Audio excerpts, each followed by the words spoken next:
Okay, so what we have here is a regular 110 plug. Yesterday we did one no strain relief. This one has an exposed neutral, and DeAndre here is going to take it apart and show you how to fix it.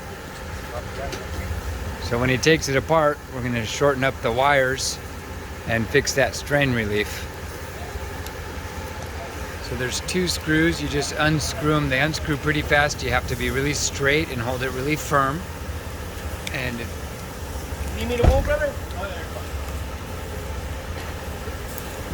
So coming out, you can do alternating too. Do the other side a little. Yeah, it's coming out. Okay, good.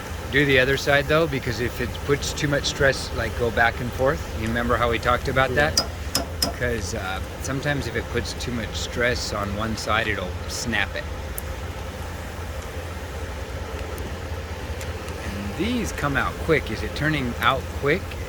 I think it has maybe not. Oh, the smoke is so good. Right now we're barbecuing some chicken. It's important on the Phillips, you guys, is do not slip. If you slip, you're bad. Okay, so here it is. Took it apart. Had a little bit of hot spot right there, a little bit of corrosion. Oh, mira, the plastic is melted. Did you see that? See the plastic melted? Now I'll zoom in. So it got so hot it melted the plastic. Okay, we got our new end. The last one was cooked. We just stripped the wires. They look really good. Now we're gonna twist them. Okay, we're replacing this, but what I want to notice, this wire is black. It's very stiff.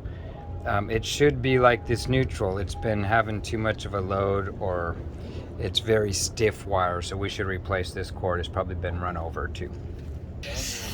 Okay, so this is the broken one, and I asked my partner, how come you didn't tell me I put the wrong end on?